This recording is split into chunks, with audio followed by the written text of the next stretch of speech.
coming up. On this week's episode, Bob visits northwestern Ontario in Ontario's Sunset Country, fishing Lake of the Woods. Guide Jamie Bruce is operator of Bruce's Canadian Angling and takes Bob out fishing for hubcaps, late-season monster Kenora crappies. Bob and Jamie use drop-shot rigs to get the bait down to where the fish are suspended deeper in the fall. From lake to the table, the crappie is tasty fare and fun to catch, so Bob and Jamie keep a few to enjoy after a good day's real fishing on Lake of the Woods. Wow. Thump, thump, thump. There we go, boys. That is awesome. Look at that magnificent fish. Way down there. Isn't that sweet? Look at the size of that fish. There he is again. The color is incredible. Yeah, that's a nice one. The Real Fishing Show with Bob Izumi. All right. That is a big rainbow trout, Chris. Double headers. Whoa! Nice jump. Yeah. All right. Man, that is so cool. Another one. There we go. All right. Look at that chunk. Real Fishing is sponsored by Mercury, #1 on the water, and Tim Hortons. On the Real Fishing Show, we make catching fish like this a possibility. There we go. What have we got on here? That's the right color. All right. Mr. Crappie. There we go. Well, we're marking them, folks. And we're on beautiful Lake of the Woods, and I'm here with Jamie Bruce. And Jamie, you know, you and I met a couple of years ago. Yeah. Right? And that was down the Sturgeon Bay tournament. Yeah. And here we are 2 years later fishing on Lake of the Woods in northwestern Ontario, on Ontario Sunset Country. Now, you do some guiding, some tournament fishing. Tell me about the crappie fishing down here. You've got a lot of crappies on Lake of the Woods. Do many people target them or not? Well, just in the last couple of years, they started to gain popularity. It's fall right now, and they're all going to be pulled out into deep little spots, and we're kind of hunting them. And we're marking them on the depth finder. So I think what we should do is just circle around, see if we can't find them. Yeah, we got a waypoint back there on the Lawrence, so let's see Sounds if we cool, can get some man. bigger ones. It's warming up today. It's still a little bit early in the day, but as soon as some of these clouds disappear, I think we're going to get some warm weather.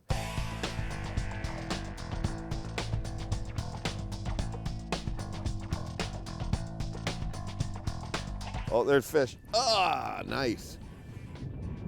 Oh, nice crappie. Yeah, Bob. all right. That's what we're talking about right there. Oh, I just popped one up. Did you miss one? Keep us on the spot here. Sweet. So that's a Lake of the Woods crappie. There's one. You got one? There he goes. Oh, the old LDR. Long distance release. I've got a little gulp fish fry on there. Oh, you got one? Yeah, got him. Nice. I think we got to put a few in the live well. What do you think? Yeah, we'll keep one or two. One or two? There's, you know, there's our 12 and 11-inch fish. Yeah, or like Maybe or this. But yeah, that's kind of the size you want to keep. You don't want to start, you know, mauling 14 inches out of these spots. It's just a small little spot, and it's just one little hole. And in the fall and winter, it's going to be every fish is going to be in that little hole. So you can, if you're keeping too many, you're really going to put a dent in them. But you know, they're great to eat, and one or two for dinner doesn't hurt at all. These are better than diamond earrings for my wife. Sorry, A lot cheaper too. yeah, Nice. another typical. Typical, nice. It's that little 2-inch Berkeley smelt minnow. Oh yeah, you're using a power bait, aren't you? Oh, Yeah. He ate it, didn't he? They've got a lot of attractant built in them. I do believe that those crappies do try to eat it, don't they? Oh yeah. Yeah, and on Lake of the Woods, those smelt colored power minnows are from the 2-inch all the way up to the 5-inch. They're gonna have an application for different species. Sweet. And they're the deal around here.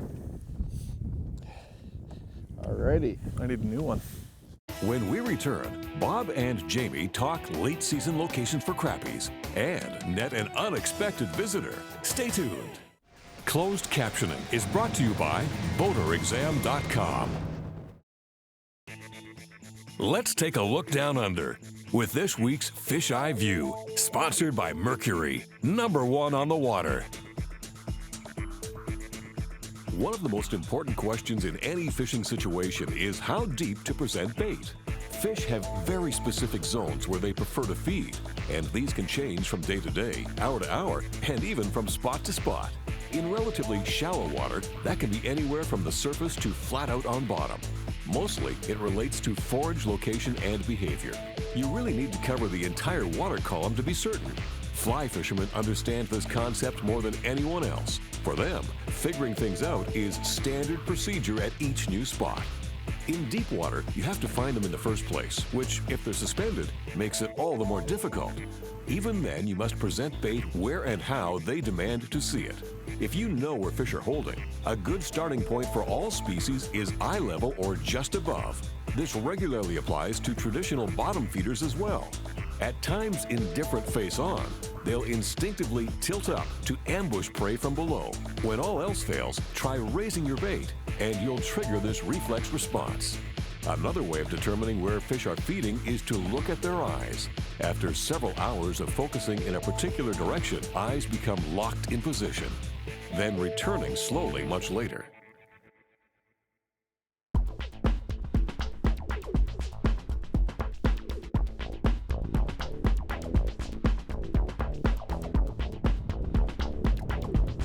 Jamie, you know, fall of the year, you're out crappie fishing. It's almost like you're fishing through the ice too. You're looking for the same thing as the water starts to drop. And what is that? Like back bays or smaller lakes off of the main lake? What do you guys look for? Well, you find these little areas like this, and you can tell by looking at them on your Navionics chip. Mm-hmm. We've got a typical scenario here. It's a bunch of little back bays and creeks and lots of places for them to spawn. Right. And then right here we just have a small little, it's like 27 feet in the middle, just a hole. So in the spring they're going to be up in those bays and doing their thing, and then summer they'll probably pull out to the cabbage lines, and then from October all the way until April they're all just going to pull right out into this, into these little holes. So they're pretty easy once you get the hang of it. So their home range is spawn in the spring up shallow around the reeds and the shoreline and the pads, whatever. Drop down to the cabbage weed as it gets into the summer, and then really these little deep water, what would you say, almost deep water little troughs or holes out front, right? Yeah, little basins. And this is an easy one to read, like it's an easy one to find. But there's some spots that they'll swim a few miles from their spawning zones out to where they're going to winter. I got you. It depends what's around. I would say the real key is once you get in an area where you figure they are, is to use your electronics now to find the fish themselves, right? You got one? Oh, you missed one? Yeah. Well, there's fish. Double header. All right, you threw that Berkeley marker out. I dumped mine. I think he was a little bit bigger than that. Oh, okay then. Well, because you're bigger than I am, I'm gonna believe you, okay?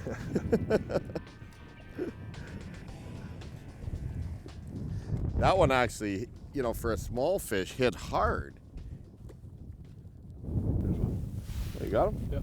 Good stuff. That looks like a little bit bigger than crappie. What do you think? I would guess maybe? pike. It could be a nice big walleye too. Let's see, your rod is working. That Fenwick is working. Walleye. Let's see. Oh, nice. Nice walleye. Very nice. There you go, Oh, Bob. very good. Hey, man, that's a nice walleye. That was a blast. Look at that. Looky there. So that's what happens when you use a little power minnow. You were saying use power minnows for all species of fish, right? Yeah. And that is on the smaller side. The 2 inch. That's the 2-inch. 4 and 5 inch for smallmouth, and the 3 to 5 for walleyes. Very cool. Look at that. That's a good walleye, man. Yeah. What a bonus. Yeah. Well, Tuck them back. Yeah, absolutely. Good stuff.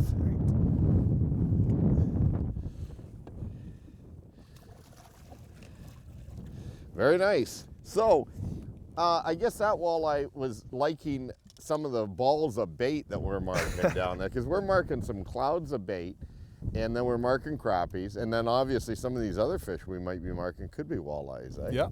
Good. You knew it was heavier. All righty. Monster crappies and recommended tackle when we return fishing Lake of the Woods in Kenora. Stay tuned. This tip of the week is sponsored by Coleman, the outdoor company. The fun is definitely in the catching, but also there's a lot of fun to be had when it comes to eating fresh crappies. I like to keep things simple. Now what I've got here is a Coleman Party Stacker cooler, and it's very important to keep your fillets nice and cold. And I've got this Coleman Instastart oven heating up. I'm gonna take my fillets. We've got olive oil. I like to put a little bit of butter in. So we got a little bit of butter, a little bit of olive oil. I'm gonna put some seasoned pepper, okay? And I've got some crushed garlic and some fresh onions, and just wrap it up. The oven is on. I'm just gonna slide this inside, and we're gonna let that bake.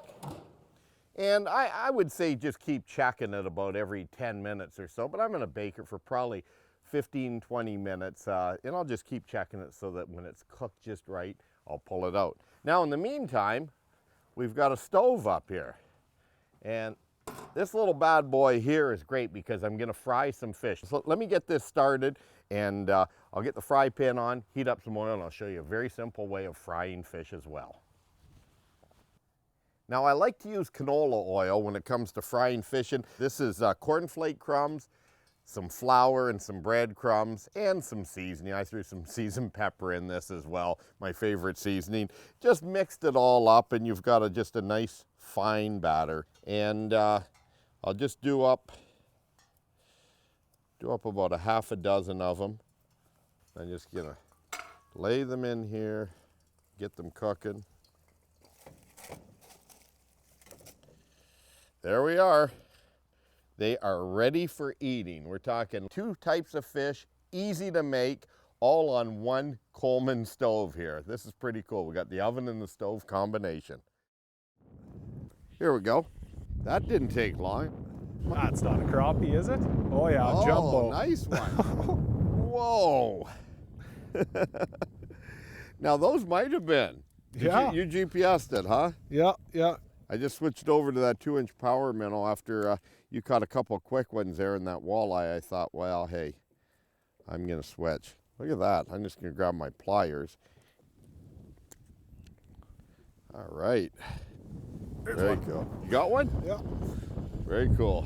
You'd think he guided or something for a living the way he was down there. Uh-oh, Bob. Wow, it pulled drag. Look, that one's a monster. Look at. I think we're onto something here. So we're gonna put one back, keep one? Yeah, we'll put Okay, this one back, yeah, and wow, very got the cool. spot saved on Lawrence. Oh, you got him. Feels like a good one. Nice. Boy, that Fenwick is loaded up. Yeah, I switched up to that little ripple shad. Try something a little different. Yep. Oh, wow. Oh, look at him. Oh, that's how you land them. Yeah, bring them up real quick. Wow. And then lose them. And lose them. Very good. So you went with a little bit bigger profile bait, and bang, that fish there was a pretty good one. And earlier you were talking about sometimes you'll go with a jig head rather than a drop shot, and you'll go with that little ripple shad there. That ripple shad really is a nice mini swim bait. How big is that one? I think it's a 2-inch, and it that boot tail just gives it a little more noise, and maybe a little more fish attracting qualities. But Yeah, that's a mini swim bait, isn't it? yeah. Oh, we're marking some fish down there too. Crappies are notorious for being light biters. It's important to have a sensitive rod for feeling them. Many times they will hit your bait coming from below, so feeling the actual bite is a reverse of your rod loading up. This is where a medium light action spinning rod comes into play. On Lake of the Woods, I was using an Abu Garcia Veracity 6-foot 9-inch medium light rod. My favorite line for this type of fishing is the super thin, no stretch nanofill gel spun line. This is the perfect combo for feeling what's going on both below and above the water. What do we got? Nice. Oh, another nice one. Oh, that one's huge. They're getting bigger. Look at that. Very nice. Very nice. You don't set the hook hard, you just lift, right? When you Yeah, feel- yeah, that little tiny drop shot hook, it really doesn't take much. We're using braided line, no stretch, and just a little lift and reel. It doesn't take much. Yeah, what we got on here is nanofill, and just very, lightweight 6-pound nanofill, which is incredibly thin. And there's no stretch in it, and it gets down there quick too. But we also got a little Trilene 100% fluorocarbon leader on there, 5-pound test, Yeah. right?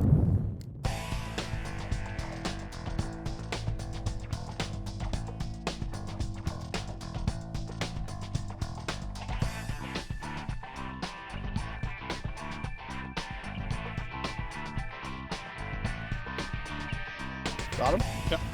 It's not a big King Kong, but not a bad one. No, not bad at all. I think we need a couple more of that size for the pan, right? Right on, nice. Nothing like fresh crappies. And you can see here how thin the mouth is. It's like very paper thin. That's why it's easy to get a hook into them. So like a thin wire hook can just pop right through that skin. And that's so key, is to just sort of lift on them. You don't want to do any of those macho bass sets, do you, No, Jamie? you don't need to Bill dance them, that's for sure. No. When we return, Bob and Jamie talk drop shot rigs and jig techniques for fishing late season crappies. Stay tuned. Got him? Hey, what's that one there? That is a nice That is crappie. a slobber. All right. Yeah. So that's a Kenora hubcap? Getting there. Yeah. Doesn't quite have hubcap status. Yeah, but for economy size car. There we go. Perfect. All right. Boy, funny, right by this buoy marker. Not very Yeah, who big. put that there? Yeah, I don't know how that got there. X marks the spot. Yeah, I got one too. Oh, You missed one? yeah. Look at them all down there on the Lorans.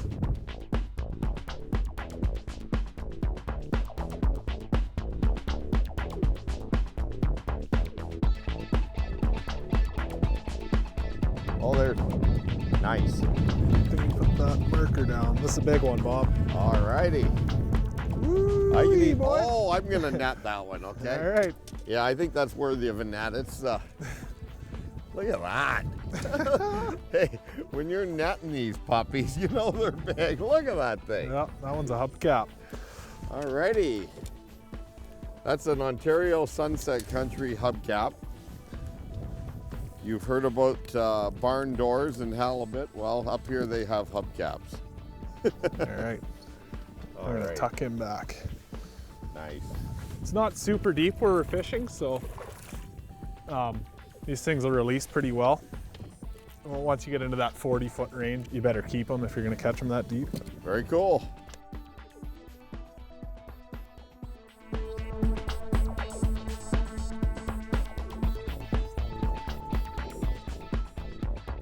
Hey, I just want to take a minute and talk about what you can use to catch these deep water crappies. Jamie, traditional ways are more a jig head, aren't they? Yeah, that's probably the most common, is just a little, like an 1/8 ounce jig, and that's just a little Berkeley ripple shad. Yeah. And that works great, but I mean, what we're doing today was the drop shot, and what that allows is, a heavier weight. We're fishing deeper water, up towards 30 feet, and you can still have that little bait and small profile. So it's perfect for deep water. It's such an easy way of fishing. You just lower it down and don't move it, right? Yeah. And for smallmouth bass, for walleyes, this is a killer rig, but also for crappies and just a small drop shot weight. And I'm talking about 10 inches or so below your hook. And you can also drop shot with gulp. We're using power bait. We're using some gulp. Just any small profile bait, but I do like baits that have some sort of scent impregnated in them, you know? Yep. I think that's important because you're not moving it, right? No, and that gulp spray earlier, actually, that was, Absolutely. that made a pretty noticeable I difference don't know for us. I don't know what they find attractive in that because it does stink, but boy, does it work. Now let's get back to some more real fishing.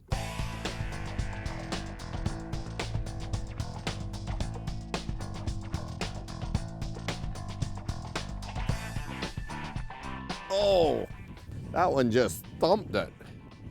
And That's a pretty nice one, Bob. slab dog. All right.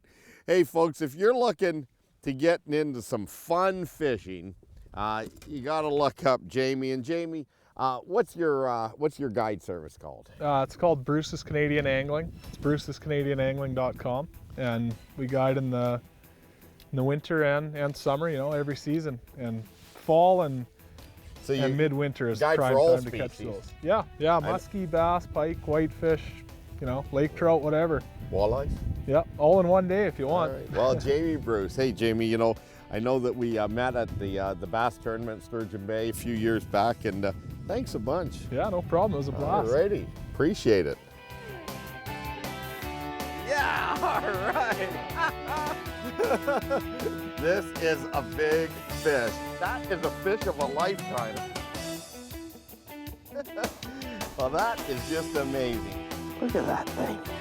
Oh, yeah. Wow. Oh, man. Woo. That was too cool. Oh, man, what a fish. Look at that. Yes.